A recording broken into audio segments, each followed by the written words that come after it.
Hello students, now we will study empirical formula and molecular formula. Okay. So molecular formula आपको पहले भी पढ़ाया गया है. Molecular formula क्या रिप्रेजेंट करता है ये आपको पहले भी पता है. Empirical formula class 9, class 11, class 10 में आपने पढ़ा है, लेकिन फिर भी एक बार ब्रीफ रिकैप करें उनका. Molecular formula के बारे में बोलोगे, then what you will say it represents. क्या मॉलिक्यूलर फॉर्मूला क्या रिप्रेजेंट करता है? आप बोलोगे मॉलिक्यूलर फॉर्मूला लाइक C6H6 यदि लें तो ये क्या रिप्रेजेंट करता है? यू विल से it represents number of atoms of element in the compound. ये रिप्रेजेंट करता है ना. मॉलिक्यूल में कंपाउंड का एक मॉलिक्यूल उठा लो, उस मॉलिक्यूल में कितना एटम्स है. जैसे ये चीख के कह रहा है हमारे अंदर 6 कार्बन एटम है, हमारे अंदर 6 हाइड्रोजन एटम है. सो मॉलिक्यूलर फॉर्मूला बोलोगे इट रिप्रेजेंट्स एक्चुअल. इनफैक्ट बोलो, ये ऐसा नहीं है कि कुछ और. It represents actual number of atoms of element, okay, present in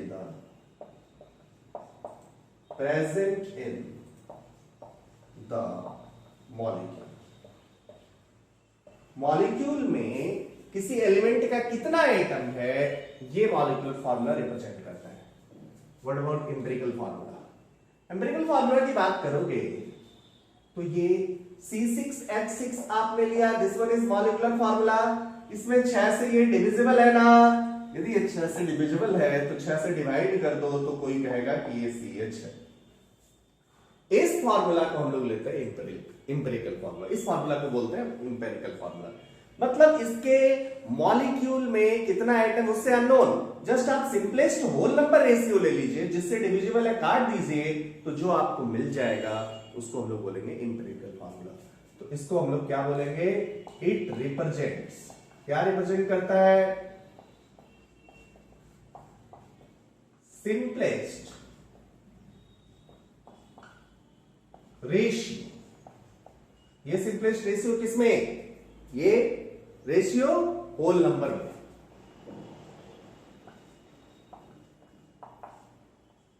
अब बोलोगे होल नंबर ले रहे हैं, नेचुरल नंबर नहीं ले रहे. अरे जिसका जीरो भी तो है, नाइट्रोजन ऑक्सीजन जीरो भी तो है उसका, इसलिए मैं होल नंबर ही इंक्लूड कर रहा हूं.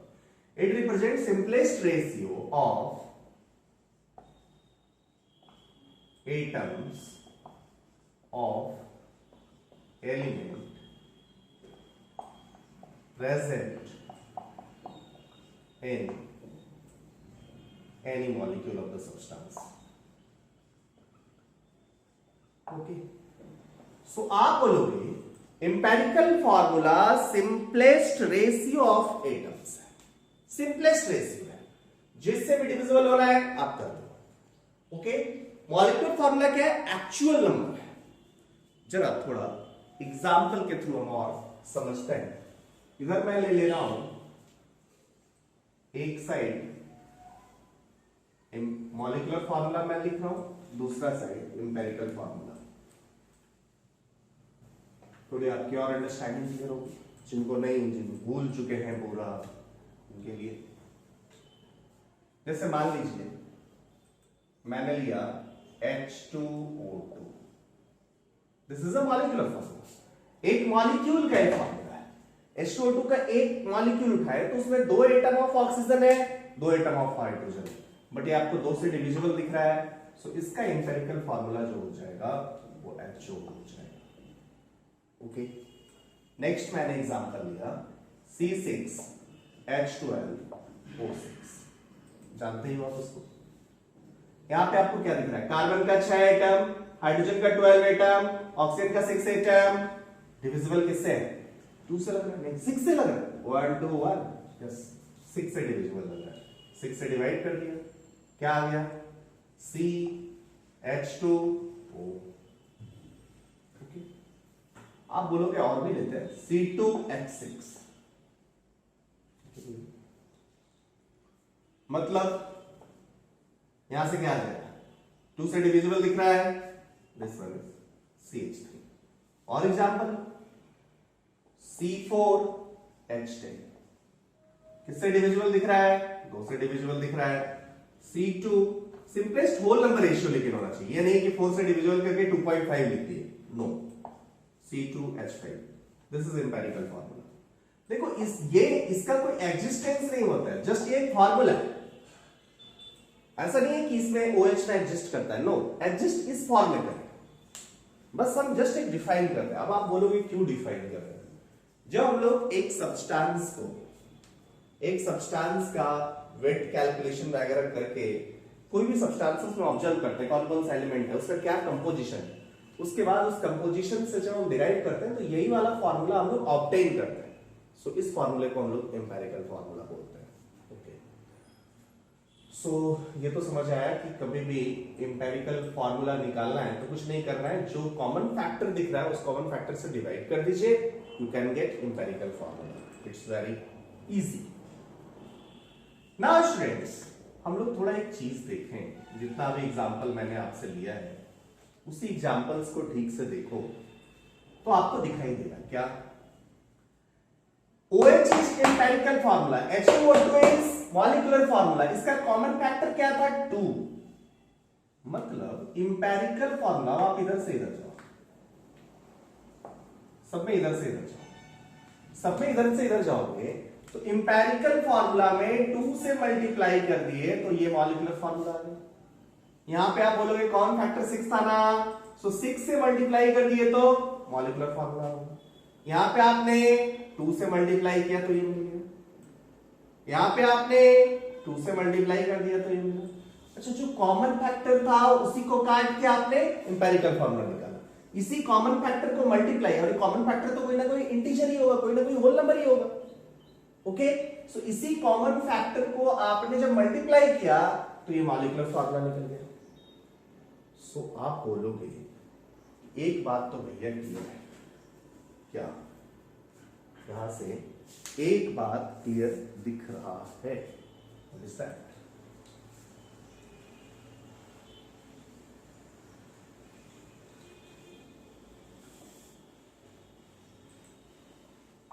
हम लोग नोट कर लेते हैं।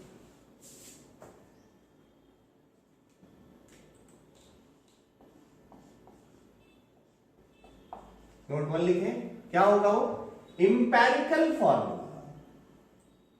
मतलब एम्पिरिकल फॉर्मूला यदि निकालना है तो मॉलिक्यूलर फॉर्मूला में कुछ डिवाइड करना पड़ेगा, और यदि मॉलिक्यूलर फॉर्मूला करना है तो मॉलिक्यूलर फॉर्मूला क्या होगा, n इंटू एम्पिरिकल फॉर्मूला होगा। This is the case. Here mf क्या है, मॉलिक्यूलर फॉर्मूला, EF क्या है, एम्पिरिकल फॉर्मूला। ओके, सो एम्पिरिकल फॉर्मूला यदि आपको बोलना है तो एम्पिरिकल फॉर्मूला जो होगा उसमें n टाइम्स मल्टीप्लाई कर देंगे तो मॉलिक्यूलर फॉर्मूला निकलेगा। फिर n क्या हो जाएगा, n can be 1 2 3 like that, it's an natural number. अब आप बोलोगे ठीक है, इसका मतलब यहां पे जैसे हम लोग बात करें, ये हुआ C2H6 और इधर हुआ CH3, बहुत अच्छी बात है। C2H6 का मास निकाला, या तो बोलोगे C2H6 का मास जब निकाला तो 12 इंटू 2 प्लस 1 इंटू 6, ऐसा ही करेंगे। इसका मॉलिक्यूलर फॉर्मूला का मास निकालना, हम लोग मॉलिक्यूलर मास निकाला, और यहां पे क्या करें, 12 प्लस 1 इंटू 3, ये आपको दिख रहा है, यही वाला नंबर, यही n से आप मल्टीप्लाई कर दिए तो ये निकल गया। यहां पे देखो 2 कॉमन फैक्टर हो गया कि नहीं, 2 इंटू 12 प्लस 1 इंटू 3, दिख रहा है। सो ये 2 से मल्टीप्लाई करने पे यहाँ, या इनफैक्ट आप बोलोगे अरे जब molecular formula n into empirical formula है तो मॉलिक्यूलर फार्मूला में जस्ट एटम्स का मास करते तो मॉलिक्यूलर मास आता था, एम्पिरिकल फार्मूला का जो मास होगा उससे हम लोग जो डिफाइन करेंगे वो एम्पिरिकल मास होगा। जैसे यहाँ पे 12 प्लस 1 इंटू 3 इज एम्पिरिकल मास, ये मॉलिक्यूलर फार्मूला से जब आप मास कैलकुलेट कर रहे हैं दैट इज मॉलिक्यूलर मास, ये वाला एम्पिरिकल मास। मॉलिक्यूलर मास और इंपेरिकल मास में रिलेशन है कि नहीं, वही n फैक्टर का मल्टीप्लाई होगा। अरे यही तो n कॉमन आया, 2 कॉमन आया। और भी एग्जांपल ले लो ना भैया, C6H6, इसका एक मॉलिक्यूलर फार्मूला हो गया। इंपेरिकल फार्मूला क्या है, CH, मल्टीप्लिकेशन फैक्टर क्या है 6। जरा देखें 6 इंटू CH कर दोगे तो यही आ जाएगा ना, तो कार्बन प्लस हाइड्रोजन का मास इंटू 6 कर दो तो C6H6 का मास आ जाएगा, मॉलिक्यूलर मास आ जाएगा। मतलब एक और चीज आप कह सकते हो यहाँ के बाद, वो ये होगा कि भैया मेरा मॉलिक्यूलर मास और इंपेरिकल मास में भी आपको रिलेशन चाहिए, तो आप बोलोगे molecular mass is equals to n times empirical mass.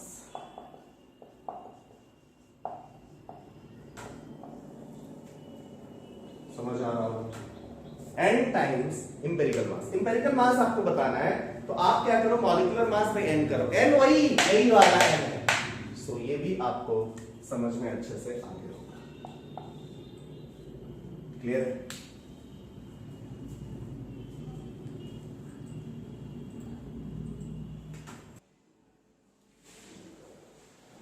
Students ये बहुत अच्छे से आपको समझ आ गया होगा। Molecular formula n time empirical formula होगा और molecular mass n times empirical mass हो जाएगा।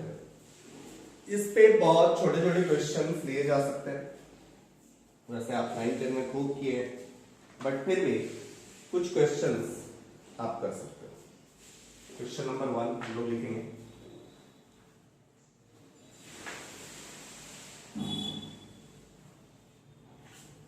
Question number 1, a compound having molecular mass 180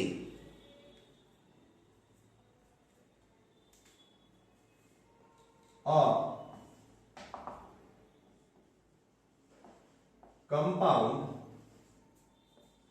having molecular mass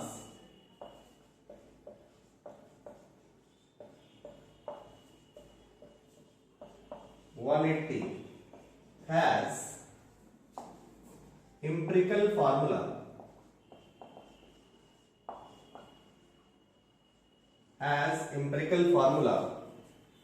CH2O.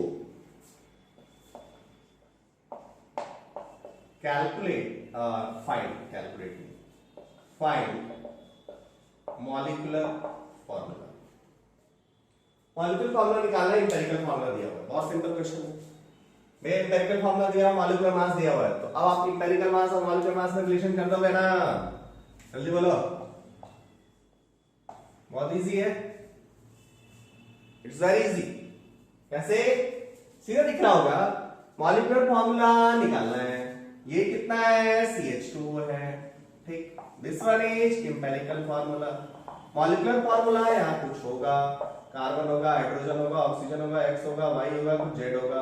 Molecular formula इसका मान लो। इंपेरिकल फार्मूला यदि मालूम है तो यहां से इंपेरिकल मास पे आप जा सकते हो ना। इंपेरिकल मास कितना हो जाएगा, आप बोलोगे this one is 12 plus 1 into 2 plus 16, ये कितना आ जाएगा 30 आ जाएगा ना। आप बोलोगे इंपेरिकल फार्मूला और मॉलिक्यूलर मास m है, तो इजीली आप कह सकते हैं क्या, n into empirical mass, n into 30, this should be equals to what, molecular mass, that is 180, मतलब n का वैल्यू कितना हो गया 6। और यदि n का वैल्यू 6 हो गया तो अभी आपने सीखा n टाइम्स मॉलिक्यूलर फार्मूला, तो मॉलिक्यूलर फार्मूला क्या आ जाएगा n टाइम्स ऑफ CH2O, मतलब C6 6 से मल्टीप्लाई करेंगे H12O6, it will be your answer। समझ आ गया होगा इजी, बहुत इजी है, अंडरस्टूड और not, bros too easy. Next question, इसी क्वेश्चन में थोड़ा चेंजेस किया,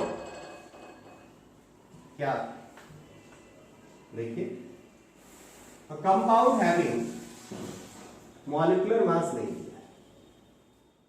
अब वेपर डेंसिटी,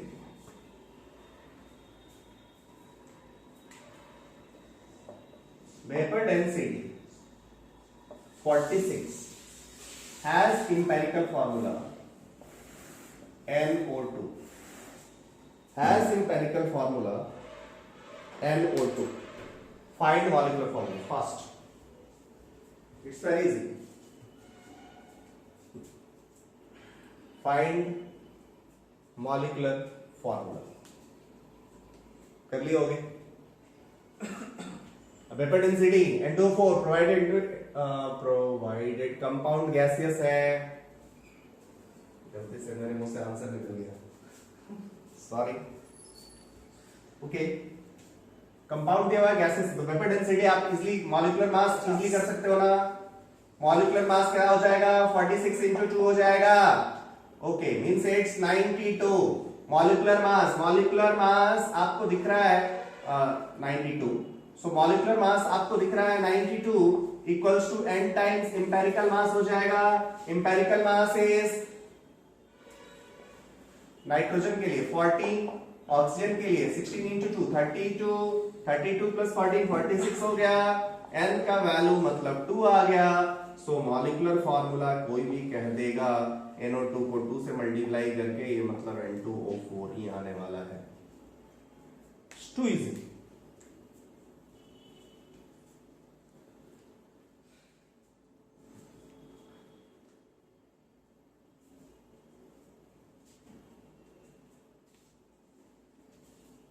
Okay. Now,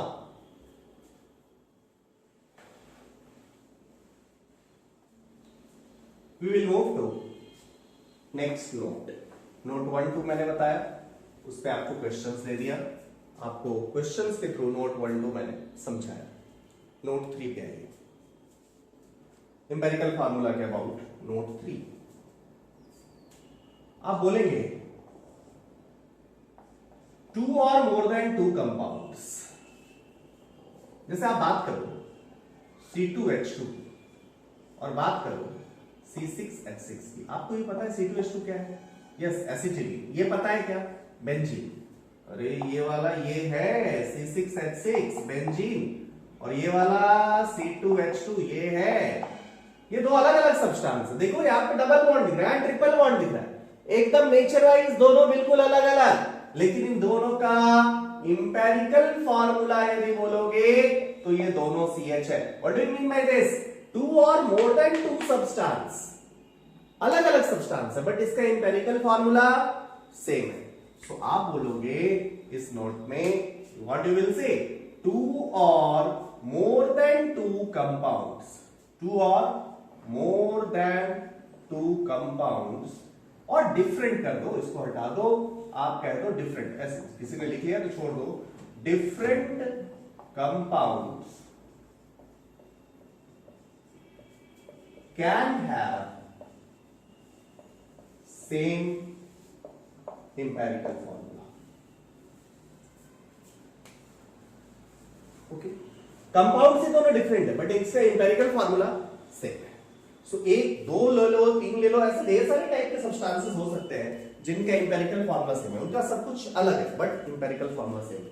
यदि इंपेरिकल फॉर्मूला सेम है स्टूडेंट्स, तो आप बोलोगे कार्बन का या हाइड्रोजन का परसेंटेज भी सेम होगा. कैसे? जरा ध्यान से समझना. यहाँ का मास कितना है? टोटल मास बोलोगे तो कार्बन का 2 है. What I am trying to obtain, first I want to clear what I am trying to obtain. ये दो सब्सटेंस है C2H2, दूसरा सब्सटेंस कौन? C6H6. इसमें मैं percentage carbon and percentage hydrogen calculate करने जा रहा हूं. Why? आपको थोड़ी देर बाद समझ आएगा. परसेंटेज कार्बन कितना है C2H2 में? जल्दी आप बोलेंगे ये तो निकालना सीखा था, जल्दी बताओ. जल्दी बताएंगे तो क्या होगा? देखो तो 12 into 2 कार्बन का mass divided by total mass. Total mass कितना है? 12 into 2 plus 2, मतलब 12 into 2 plus 2. यही ना. यहाँ पे क्या हो जाएगा? यहाँ पे आप बोलोगे 12 into 6 डिवाइडेड बाई कितना? आप बोलोगे 12 into 6 plus 6. आप बोलोगे अच्छा मुझे दिख रहा है 3 का फैक्टर. यहाँ पे क्या करो, 6 को आप लिख दो 2 और इसको 3 से मल्टीप्लाई कर दो. ठीक, यहाँ पे 3 कॉमन ले लो, यहाँ पे 3 कॉमन ले लो, मतलब यहाँ 2 हो जाएगा और यहां 2 हो जाएगा. सो 3 3 तो कैंसिल होना ही है. मतलब यहां पे जो परसेंटेज ऑफ कार्बन आएगा वही परसेंटेज ऑफ कार्बन यहां पे भी आएगा।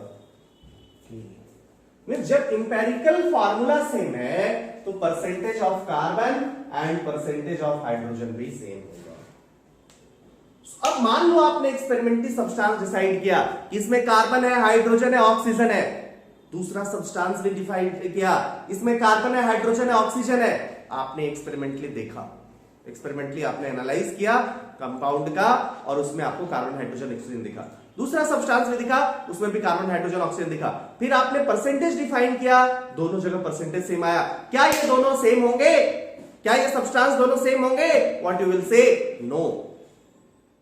क्यों? क्योंकि अभी आपको नोट लिखा है ना, different substance can have the same empirical formula.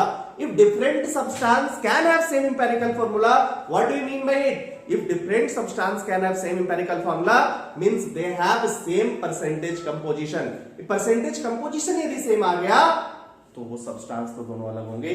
सो यदि कोई आपको कह रहा है कि आपका कोई सब्सटेंस है जिसमें कार्बन और हाइड्रोजन का परसेंटेज कंपोजिशन सेम है, क्या ये दोनों कंपाउंड सेम होंगे? You will say no. Percentage composition is same. देखो दोनों में परसेंटेज कंपोजिशन सेम है कार्बन हाइड्रोजन का, लेकिन क्या ये दोनों सब्सटेंस सेम है? आप कहोगे नहीं भैया, एकदम हो ही नहीं सकता, क्योंकि परसेंटेज कंपोजिशन से आप जो डायरेक्टली रिलेट कर सकते हो, इंपेरिकल फार्मूला रिलेट कर सकते हो। मतलब अब आपको सब्सटेंस पे पहुंचना है, सब्सटेंस का क्लियर डिस्टिंग्विश करना है कि यही सब्सटेंस है, तो आपको केवल परसेंटेज कंपोजिशन से पता नहीं चलने वाला है। आपको परसेंटेज कंपोजिशन के साथ साथ क्या पता होना चाहिए? यू विल से परसेंटेज कंपोजिशन के साथ साथ हमको उसका मॉलिक्यूलर मास भी पता होना चाहिए, तभी होगा। अंडरस्टूड और नॉट? क्लियर है?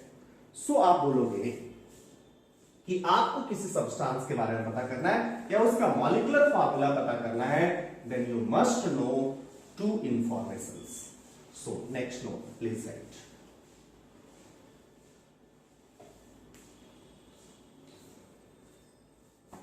Next note will be note 4, to obtain molecular formula of any substance. To obtain molecular formula of any substance, we need following information. क्या क्या चाहिए? फर्स्ट क्या चाहिए? Percentage composition. Percentage composition of elements in the compound. अब percentage composition जानने से क्या वो सब्सटेंस बिल्कुल फिक्स हो जाएगा? आप बोलोगे no. Only percentage composition is enough? You will say no. Only percentage composition is not enough. क्या पता होना चाहिए? सेकेंड पॉइंट भी आपको पता होना चाहिए, वो क्या? Molecular mass. यदि मॉलिक्यूलर मास नहीं पता होगा तो वहां तक नहीं पहुंच पाएंगे। ओके, सो आपको if you want to fix कि यही सब्सटेंस है तो ये दो इंफॉर्मेशन होगा, तभी आप कर पाएंगे। तो इसी पॉइंट को लेके ढेर सारे क्वेश्चंस करे जाते हैं। यदि आपको ये फर्स्ट थिंग ही पता हो, केवल percentage composition of elements in the compound आपको पता हो, केवल परसेंटेज कंपोजिशन पता होगा, तो आप केवल इंपेरिकल फार्मूला ही बता पाएंगे। और आपको पता है कि यदि इंपेरिकल फार्मूला पता है तो वो एक से ज्यादा सब्सटेंस का इंपेरिकल फार्मूला हो सकता है। सो आप फिक्स नहीं कर सकते यही सब्सटेंस है। Again I am repeating what I am saying. What I am saying is, if you know percentage composition, then you only know क्या आप केवल ये बता सकते हैं कि भैया इसका इंपेरिकल फार्मूला क्या होगा। इंपेरिकल फार्मूला यदि पता है तो ये एक से ज्यादा सब्सटेंस का इंपेरिकल फार्मूला सेम हो सकता है। अब एक से ज्यादा सब्सटेंस का यदि इंपेरिकल फार्मूला सेम हो सकता है तो सब्सटेंस को आप कह नहीं सकते कि हमारा फिक्स नहीं कर सकते कि यही सब्सटेंस है। यदि आप सब्सटेंस को फिक्स करना है कि ये वाला सब्सटेंस है, आपको डिस्टिंग्विश करना है, then you must know an additional information. What is that? That is molecular formula. वो कैसे निकलेगा? मास स्पेक्ट्रोस्कोपी से पता चल जाएगा। सो हमारा काम हो जाएगा। सो ओके, अब आप थोड़ा सा सोचो next point what I want to discuss with you is that कोई ऐसा सब्सटेंस सोचो जिसका कि इंपेरिकल फार्मूला आप यूज किए हो बट अभी तक आप जानते नहीं थे। कोई ऐसा टाइप का सब्सटेंस जिसके लिए आपने इंपेरिकल फार्मूला ही लिखा लेकिन आप अभी तक उसको बोलते नहीं थे।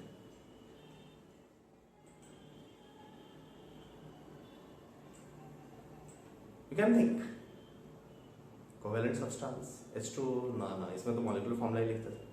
यस, आयनिक सब्सटेंस। आयनिक सब्सटेंस जब लिखते थे तो याद करो जब मैं फॉर्मूला मास बताया था तो आपको बताया था it's specially used for ionic substance. क्यों?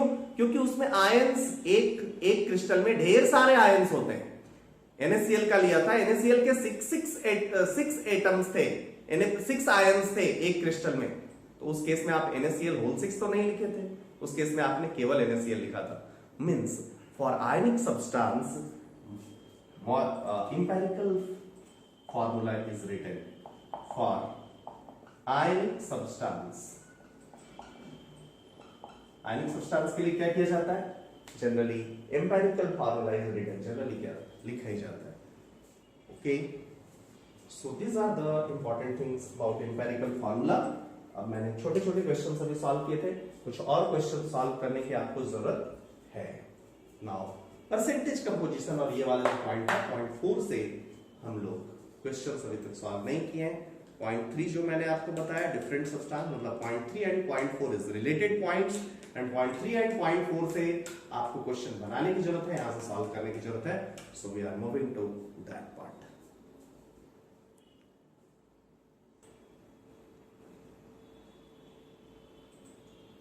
Okay students, you have this question. In a sample of substance, percentage mass of elements are carbon 60%, hydrogen 8% and rest is oxygen. Find empirical formula. उसका आपने experiment के through ये पता किया कि carbon उसमें 60% है, हाइड्रोजन 8% है and rest is oxygen. Then क्या होगा? सबसे पहले कैसे इस टाइप के क्वेश्चन से प्रोसीड करेंगे? तो पहले आप सैंपल फिक्स कीजिए, कितना भी ग्राम का सैंपल हो वो एक फिक्स कीजिए। जैसे what is idea to solve this question. हमारा एक सैंपल है,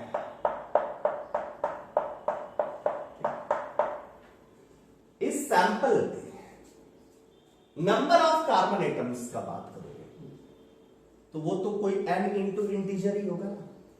नंबर ऑफ कार्बन एटम बात करो, n इंटू समथिंग, आप बोलोगे n into number of carbon atom को n इंटू कॉन्स्टेंट कहा जा सकता है। ठीक है, जैसे यहां पे नंबर ऑफ कार्बन एटम तो कोई ना कोई इंटीजर ही होगा ना, पक्का है। हाइड्रोजन एटम की बात नहीं कर रहे, वो भी कोई ना कोई इंटीजर होगा। नहीं समझा? ओके, थोड़ा और क्लियर करते हैं, एग्जांपल फिक्स करते हैं। जैसे C2H6 लिया, C2H6 का एक मॉलिक्यूल लिया तो 2 कार्बन एटम है। ओके, C2H6 का 2 मॉलिक्यूल लिए 4 कार्बन एटम है। C2H6 का 10 मॉलिक्यूल लिए 20 कार्बन एटम है। C2H6 का 50 मॉलिक्यूल लिए 100 कार्बन एटम है। C2H6 का 200 मॉलिक्यूल लिए 400 कार्बन एटम है। अंडरस्टूड? अब C2H6 का सैंपल साइज आप फिक्स कीजिए। पहले आपने क्या किया? C2H6 का 100 लिया, कार्बन एटम और हाइड्रोजन एटम कितना है? आप बोलोगे कार्बन एटम 200 है और हाइड्रोजन एटम कितना है? आप बोलोगे ये कितना है? तो 600 है। क्लियर? आपने सैंपल साइज 500 लिया, 500 C2H6 लिया तो उसमें कार्बन एटम कितना होगा? 1000 होगा। 500 C2H6 लिया तो 500 इंटू 6 3000 होगा। आप लेट सपोज 5 मोल ले लिए सैंपल, 5 मोल ले लिए, ये वाला कितना हो गया? 10 मोल हो गया। हाइड्रोजन कितना हो गया? 30 मोल हो गया। अच्छा, मतलब आप whatever be the sample size, carbon is to hydrogen, देखो जरा फिक्स है कि नहीं है। इसी आइडिया को इस क्वेश्चन में यूज करते हैं। ये जो आइडिया है कि whatever be the sample size, number of atoms of carbon is to number of atoms of hydrogen किसी सब्सटेंस के लिए फिक्सिंग होगा। रेशियो देखो 1:3 1:3 1:3 1:3। क्लियर है? सो इस आइडिया को कैसे यूज कर रहे हैं, इस छोटे से आइडिया को यूज किया कि पहले एक सैंपल साइज को फिक्स किया, और जब भी परसेंटेज कंपोजिशन है तो स्टेप 1 कैसे इस क्वेश्चन को सॉल्व करना है, उसका स्टेप 1 होगा। क्या स्टेप 1 होगा? Take a sample of substance, take a sample of substance. क्यों ये सैंपल ऑफ सब्सटेंस ले रहा है? To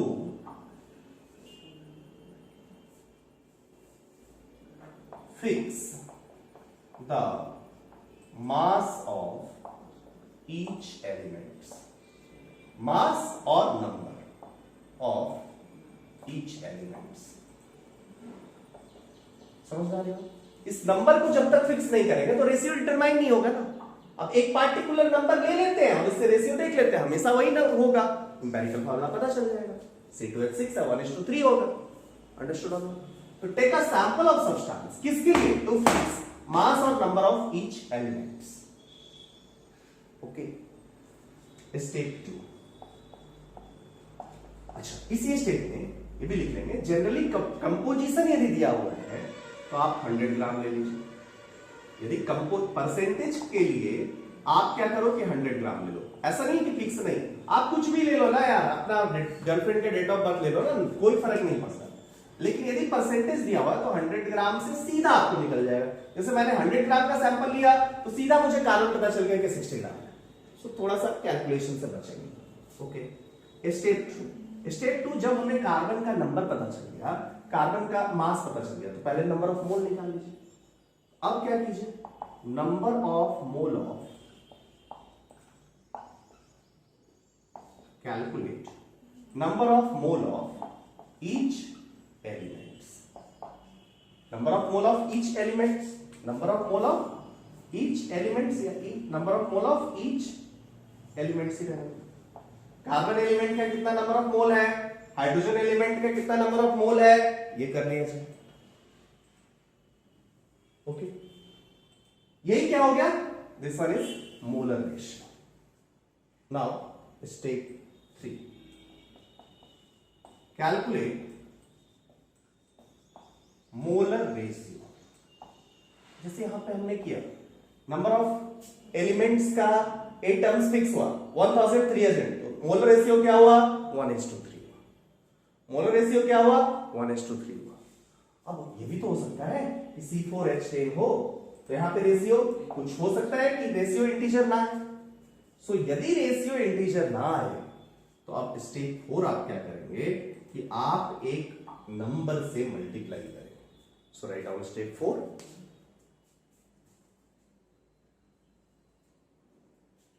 If molar ratio is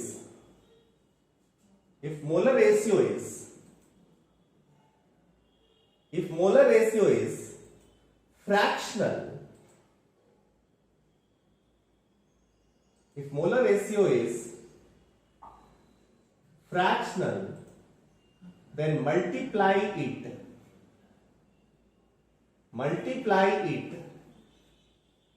by a suitable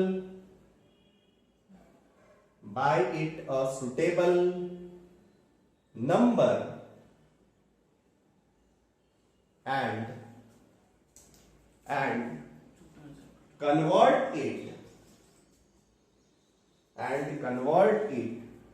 to simplest whole number ratio, and convert it to simplest whole number ratio। चलिए, इससे हमें पता चल जाएगा कि इंपेरिकल फॉर्मूला, इंपेरिकल मास का बड़ा इजी है। देखते हैं, परसेंटेज दिया हुआ है। स्टेप 1 क्या हो जाएगा,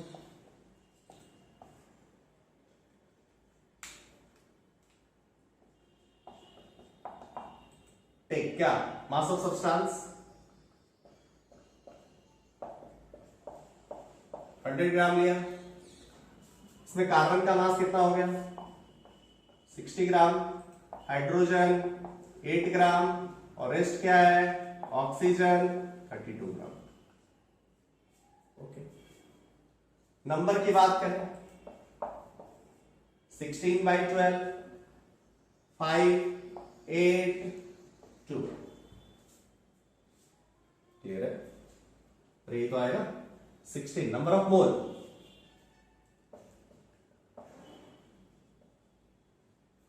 नंबर ऑफ मोल यही होगा।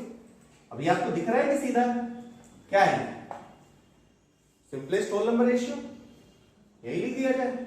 मतलब इंपेरिकल फॉर्मूला क्या हो जाएगा C5H8O2। यदि कैंसिल होने वाला होगा तो वो करते हैं। अंडरस्टूड और नॉट? क्लियर हो गया?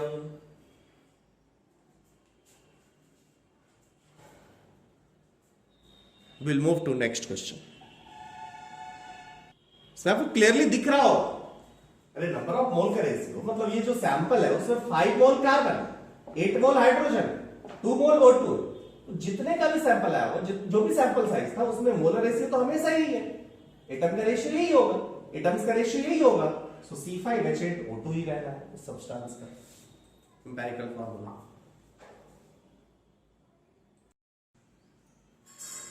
Okay students, now you have this question. An inorganic salt has sodium 29.11%, sulfur 40.51% and oxygen 30.38%.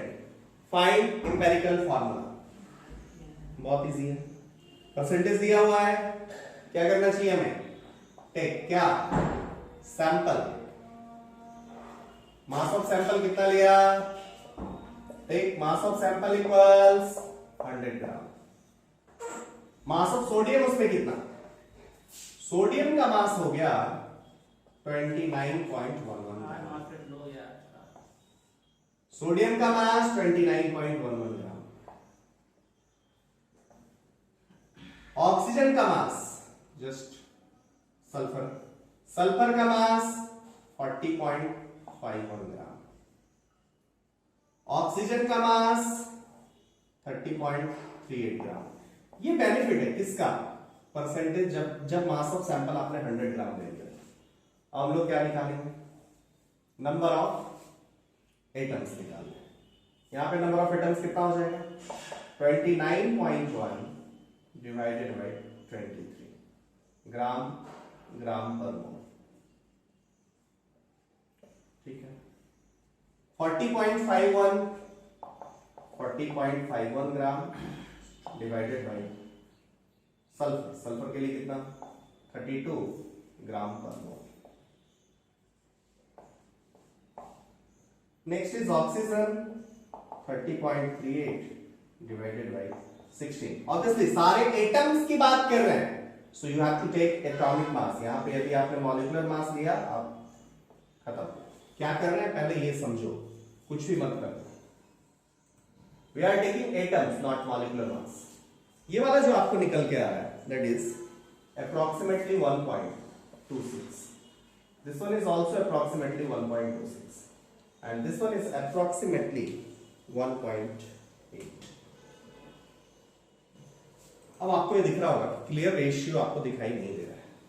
इस केस में हम लोग नॉर्मली मोलर रेशियो निकालते हैं। मोलर रेशियो के लिए हम लोग क्या निकालने की कोशिश करते हैं? जो सबसे लोएस्ट है उससे डिवाइड कर दिया। तो ये 1 and this one is 1.8 divided by 1.26। Lowest है उससे डिवाइड कर दिया, ये अप्रोक्सीमेटली 1.5 आएगा। अब जो आपने लोएस्ट है उससे डिवाइड करके जो नंबर ऑफ मोल निकाला है वो भी आपको क्लियरली दिख रहा है कि पूरा इंटीजर नहीं है। सो सुटेबल नंबर से आपको मल्टीप्लाई करना पड़ेगा। सुटेबल नंबर से मल्टीप्लाई करेंगे तो यहाँ पे कितना है? 1.5 को इंटीजर बनाने के लिए 2 से मल्टीप्लाई करेंगे, तो इसको भी 2 से, इसको भी 2 से, इसको भी 2 से, मतलब रेशियो जो आएगा दिस वन इज 2 to 3। सो आप बोलोगे empirical formula is Na2S2O3।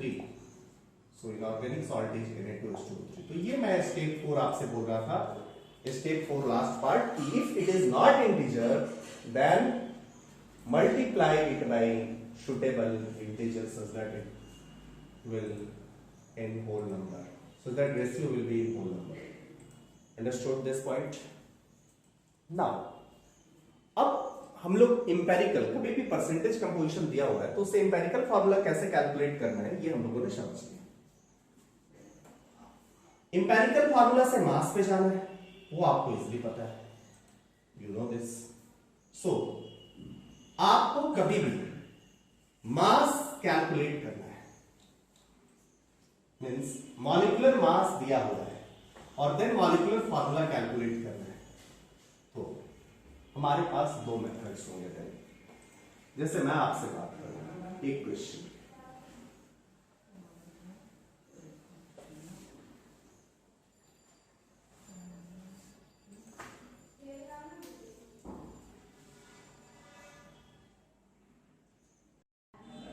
okay students, now you have this question.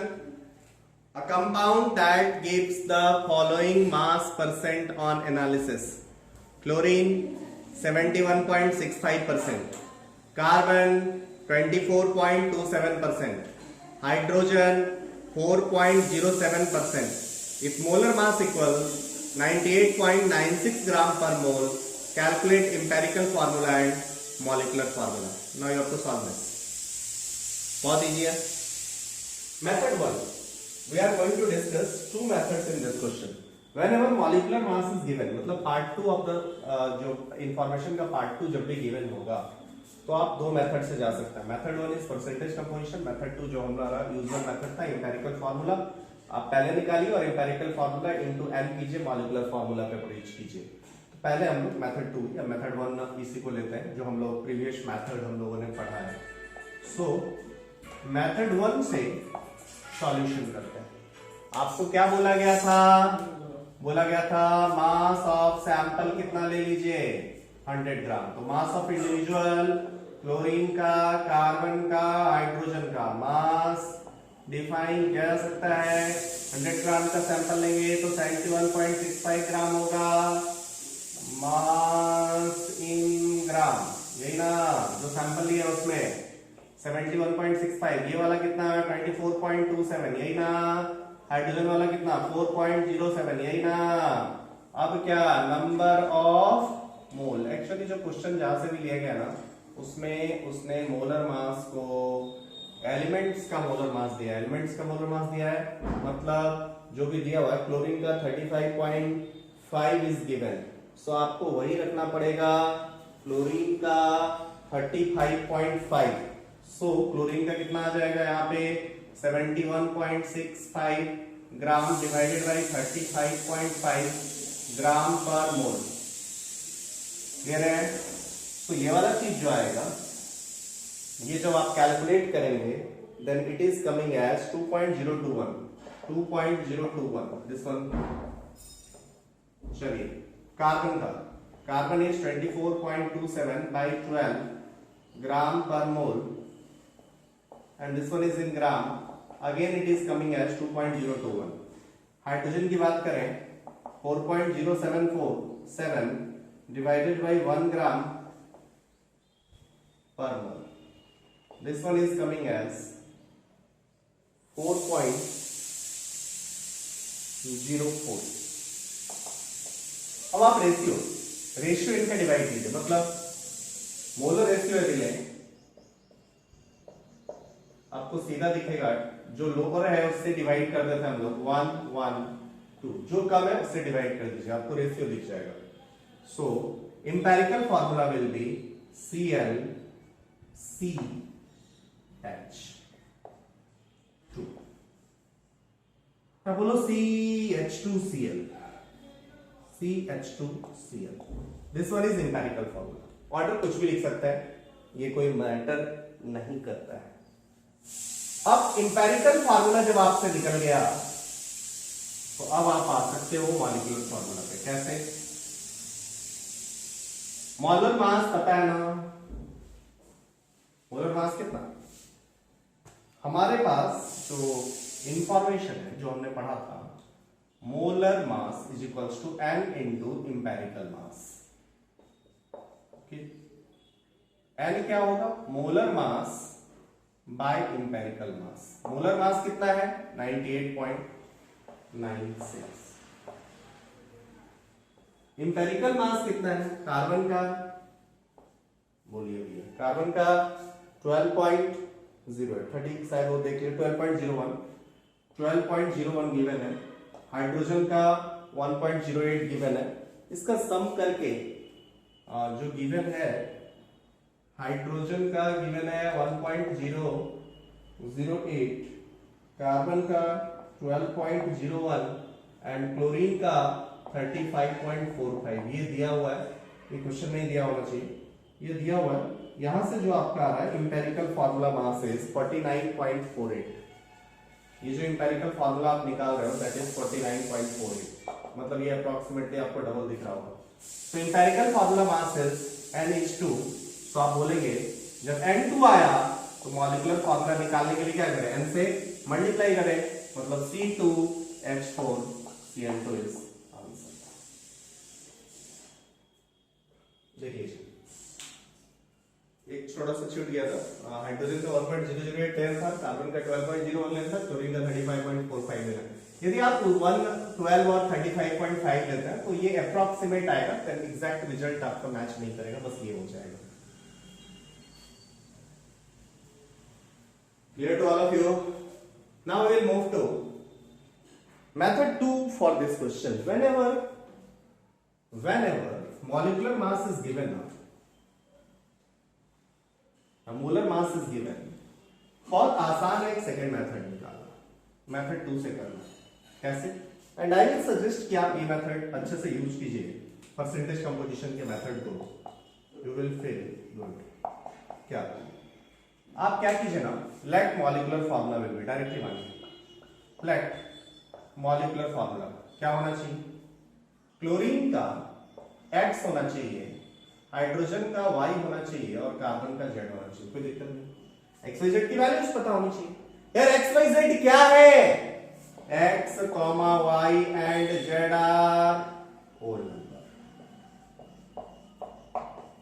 ये आपको पता है, ये बड़ी बात है, क्योंकि अब आप कैलकुलेशन करेंगे ना तो अप्रोक्सीमेशन बहुत इजीली आप यूज कर सकते हो। एंड बाय अप्रोक्सीमेशन थोड़ा बहुत करके आपको पता है कि होल नंबर अगला वाला जो होगा 2 और 3 होगा। इतना ज्यादा अप्रोक्सीमेशन तो आप नहीं लोगे कि 2 से आंसर 3 पे लेके चले जाओगे। अब ये लेते हो तो आपकी मर्जी है। अब चलिए क्लोरीन का परसेंटेज, यदि मॉलिक्यूलर फार्मूला है तो आप कह सकते हो ना कि इस वाले सैंपल में मॉलिक्यूलर फार्मूला जो भी दिया हुआ मॉलिक्यूलर फार्मूला जितना है 98.96 ग्राम, तो आप क्या किए 98.96 ग्राम का एक सैंपल ले लिए, 98.96 ग्राम का सैंपल ले लिए, उसमें क्लोरीन का परसेंटेज निकाले। तो पूरा सैंपल क्लोरीन का मास कितना, मतलब 1 मोल आपने लिया है, 1 मोल में x मोल क्लोरीन एटम हुआ, सो परसेंटेज क्लोरीन कितना आ गया, x इंटू 35.5। फिर अगेन मैं रिपीट करूं, जब परसेंटेज कंपोजिशन निकालना था तो आपको क्या बताया था, एक सैंपल लीजिए जिसमें 1 मोल हो तो x मोल क्लोरीन एटम हो जाएगा। x मोल क्लोरीन एटम का मास कितना है, x into 35.45, x into 35.45 divided by mass of sample 1 मोल था, इसलिए ये कितना हो गया 98.96 इंटू क्या 100 हो जाएगा।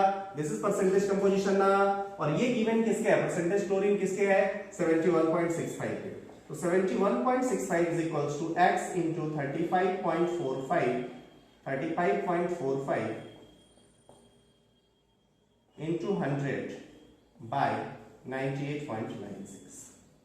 आपको ये क्लियरली दिख रहा होगा, यहां से क्या दिख रहा है, x is a whole number या नेचुरल नंबर। तो अब हम लोग यहां चलेंगे, कैलकुलेशन करें, क्या आएगा कैलकुलेशन में, क्लियरली आपको दिख रहा होगा x का वैल्यू यहां से जो दिखेगा that is 71.65 into 98.96 divided by 35.45 into 100।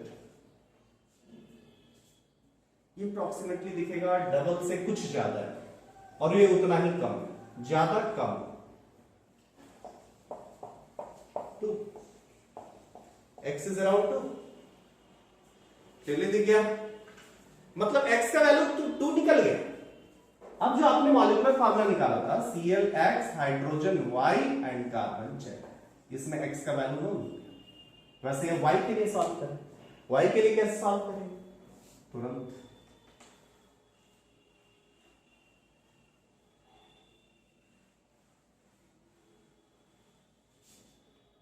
y के लिए कैसे सॉल्व करेंगे?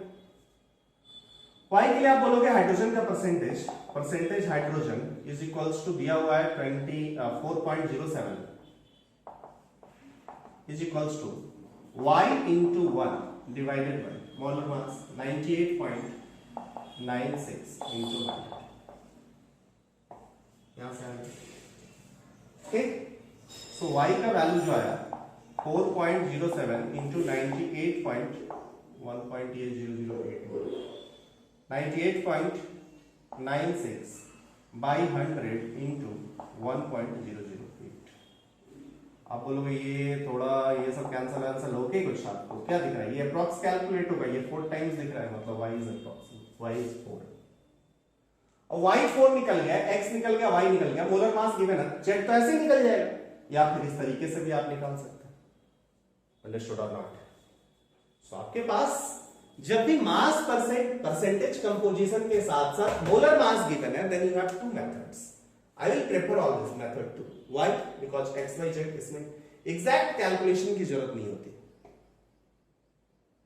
सो ये मेथड मुझे अच्छा लगता है, इसमें एग्जैक्ट कैलकुलेशन की जरूरत नहीं होती, और यदि 3 है वेरिएबल तो 2 वेरिएबल काम एक बार कैलकुलेशन करने से काम निकल जाता है। 2 ही है तो केवल एक इक्वेशन सॉल्व करने से, बाद मोलर मास दिया हुआ है तो दूसरा इक्वेशन सॉल्व भी नहीं करना पड़ता, इजीली सॉल्व हो जाता है। बस एक का डिटर्मिनेशन आपको अच्छे से जरूरी है। So I will prefer method 2 always if, लेकिन method 2 is valid only when molecular formula is given. If molecular formula is not given then method 2 will flop.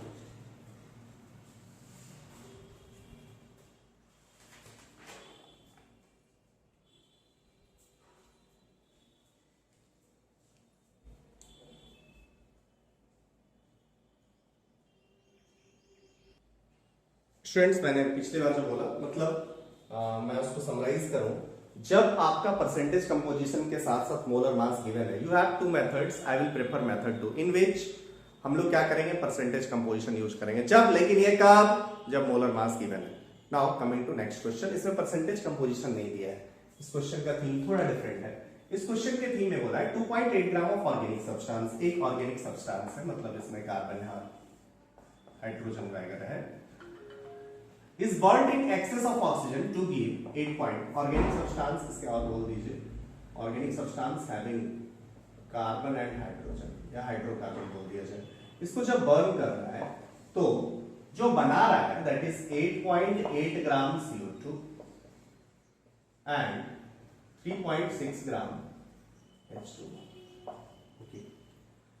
Carbon and hydrogen का एक ऑर्गेनिक सब्सटेंस है, इसको burn करके CO2 and H2O। आपको इसका composition नहीं दिया होता, इसमें कुछ नहीं दिया था, बर्न करने के बाद वाला नंबर दिया हुआ था, लेकिन आप इसको रिलेट कर सकते हैं बहुत अच्छे से। चलिए तो सोचो पहले खुद से, उसके बाद आप सॉल्यूशन देखना, वीडियो को पॉज कीजिए, सोचिए फिर देखिए। Okay, now I am going to discuss it. बहुत इजी है स्टूडेंट्स। कैसे? कोई भी हाइड्रोकार्बन है, CX है और हाइड्रोजन Y है, मान लो ऐसा कोई हाइड्रोकार्बन है, मैंने मान लिया। यदि X कार्बन है और कंप्लीटली बर्न कर रहा है तो जितना कार्बन यहां होगा सबको सब CO2 में कन्वर्ट कर लिया होगा। अरे ये CH4 होगा ना, मान लो, तो CH4 प्लस O2 क्या किया था, CO2 प्लस H2O ना, इसका बैलेंसिंग क्या करते थे, जितना कार्बन रिएक्टेंट में उतना ही कार्बन प्रोडक्ट में, मतलब जितना कार्बन यहां होगा उतना ही कार्बन CO2 में होगा। तो यदि CO2 में नंबर ऑफ कार्बन पता चल जाए तो अब हम उल्टा डिटरमाइन करेंगे, मतलब हम बोलेंगे number of carbon in CO2 will be equal to number of carbon in reactant और number of carbon in hydrocarbon. जो नंबर ऑफ कार्बन CO2 में होगा वही नंबर ऑफ कार्बन हाइड्रोकार्बन में होगा। अब जितना भी यहां पे हाइड्रोजन था सबको सब क्या किया गया था, हाइड्रोजन को H2O में कन्वर्ट किया गया और कार्बन को CO2 में कन्वर्ट करा गया। तो देन व्हाट यू विल से, जितना यहां पे हाइड्रोजन का नंबर होगा उतना ही यहां पे होगा। सो व्हाट यू विल से, number of atoms of hydrogen reactant में वही नंबर ऑफ एटम H2O में होगा। तो आप समझ गए होंगे। अच्छा, इसका मतलब तो बहुत आसान है। कैसे? चलो देखिए 8.8 ग्राम CO2, तो number of atoms of carbon आप यहां से इजीली डिटरमाइन कर सकते हैं कि नहीं।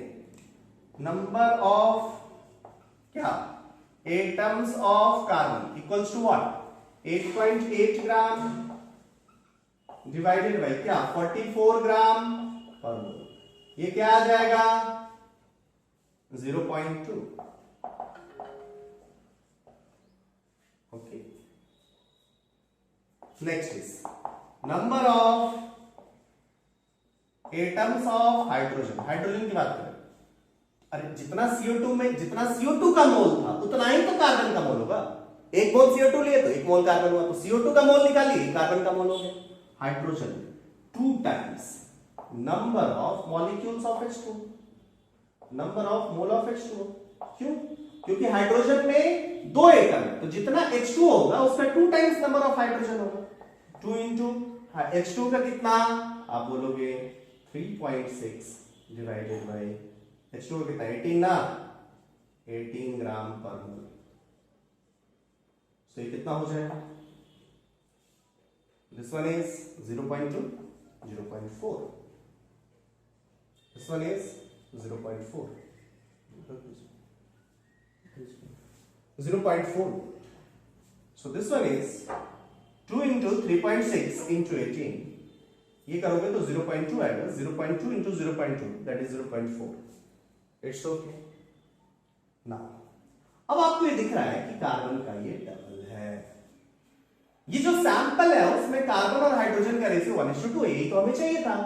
This one will give you empirical formula, so this one is CH2।